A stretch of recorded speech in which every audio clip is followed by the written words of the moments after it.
చాలా మంది చాలా రగ్గగా కనిపిస్తున్నాడు, ఒక సినిమా పక్క హిట్ అంటున్నారు. మీ అభిప్రాయం ఏంటి? హిట్ కాదు, సెన్సేషనల్ హిట్. రామ్ చరణ్ మొన్నటి వరకు R16 అన్నారు, ఇప్పుడు అఫీషియల్ గా పెద్ద అంటున్నారు. మరి ఫస్ట్ లుక్ వచ్చింది, సో ఎట్లా అనిపిస్తుంది మీకు ఫస్ట్ లుక్ చూస్తే? ఫస్ట్ లుక్ పోస్టర్ చూసానన్న, అద్భుతంగా ఉంది. సినిమా అయితే సూపర్ హిట్ అన్న, 100 రోజులు ఆడుతుంది. లుక్ అయితే ఆ కళ్ళల్లో రగడ గానీ, చేతులు చుట్ట గానీ, పోస్టర్ అయితే అద్భుతంగా ఉందన్న. అయితే ఇట్లాంటి లుక్ మనము రంగస్థలంలో చూసాం కదా, ఆ తర్వాత ఇప్పుడు డబుల్ మసాలాతో ఇంకా రగడగా కనిపిస్తున్నాడు. మరి ఈ సినిమాని ఎట్లా ఎక్స్పెక్ట్ చేయొచ్చు మనము? అంటే ఇది వరకే రామ్ చరణ్ గారు పల్లెల్లో టూర్లో సినిమాలుగా చేశారన్న, కాకపోతే కంప్లీట్ గా ఇందులో డిఫరెంట్ లుక్స్ లో కనబడుతా అన్నాడు. డిఫరెంట్ లుక్స్ లో కనబడడం వల్ల ఈ సినిమా అయితే సూపర్ హిట్ కొడుతుందన్న. అయితే మొన్న గేమ్ చేంజర్ సినిమా మీద కూడా మనము ఎక్కువగా ఎక్స్పెక్టేషన్స్ పెట్టుకున్నాం, కానీ ఆ సినిమా మాత్రం అంతగా ఆడలేదు.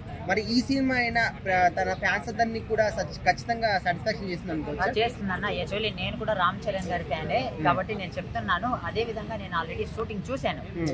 షూటింగ్ కి రామ్ చరణ్ గారి ఈ పెద్ద అనే మూవీ షూటింగ్ చూశాను కాబట్టి చెప్తున్నాను, సినిమా అయితే సూపర్ హిట్ గా ఉంటుందన్న. ఓకే బ్రో, ఓవరాల్ గా ఈ రోజు బర్త్డే కదా, మరి బర్త్డే సందర్భంగా ఏం చెప్తారు? రామ్ చరణ్ గారికి అయితే హ్యాపీ బర్త్డే చర్య గారు, అంతేనా బ్రో? మరి పెద్ద మూవీ నుంచి ఫస్ట్ లుక్ వచ్చింది, ఎలా అనిపించింది?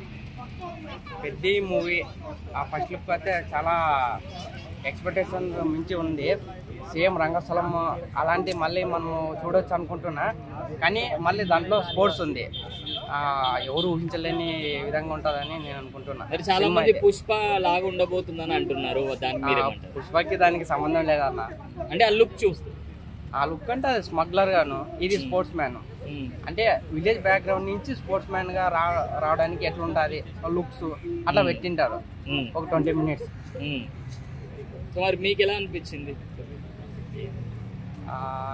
బాగుంది అన్న, లుక్ అయితే బాగుంది, చూడాలి. మరి గేమ్ చేంజర్ ఫ్లాప్ అయింది కదా, మరి ఈ మూవీ గేమ్ చేంజర్ ఫ్లాప్ అయింది కన్నా చాలా మంచి సినిమా. అది ఏంటంటే అది ఫాస్ట్ గా పెట్టేసినాడు, ఎమ్మటెమ్మని పెట్టినాడు. అది మంచి సినిమా అన్న. ఒక ఎడ్యుకేషన్ పర్సన్, ఒక వీళ్ళు స్టూడెంట్స్ కానీ, మన రాజకీయ నాయకులు, జాబర్లు, వీళ్ళకి కూడా అర్థమవుతుంది. ఇప్పుడు మన రాష్ట్రంలో ఎట్లున్నారంటే ఎక్కువ పేదవాళ్ళు, మధ్యతరగతి వాళ్ళు, ఎడ్యుకేషన్ ఉండదు, వాళ్ళకి ఏం తెలియదు. అలాంటి వాళ్ళు ఆ సినిమా చూస్తే ఏం అర్థం కాదు. గేమ్ చేంజర్ అదేనా. ఆయన బర్త్డే ఫ్యాన్స్ కోసం సినిమా రిలీజ్ చేసిన నాయక్, ఆయన బర్త్డే గిఫ్ట్ కోసం మా గిఫ్ట్ ఇచ్చింది ఆర్సీ. బుజ్జిబాబు గారు ఇచ్చింది మాకు, ఆర్సీ గారు కూడా కాదు, బుజ్జిబాబు గారు ఇచ్చింది. స్టోరీ ఎలా ఉండబోతుంది అంటారా? లుక్ చూసిన తర్వాత మాస్ ఉంటది అని చెప్పేసి చాలా మంది అంటారు. యాక్చువల్లీ తమిళ్లో రజనీకాంత్ స్టైల్ ఎలా ఉంటుందో మన తెలుగులో కూడా రామ్ చరణ్ లుక్ అలా. సో ఈ మూవీకి ముందు రామ్ చరణ్ గారి మూవీ ఒకటి వచ్చింది, గేమ్ చేంజర్. సో అదైతే చాలా మందిని నిరాశపరిచింది. సో ఆ విధంగా ఇప్పుడు అందరూ ఇప్పుడు మన ఉంటుందంతా సమాజం అంతా ఆన్ పోడ చేద్దాం, ఇన్ పోడ చేద్దాం అని ఉంటుంది.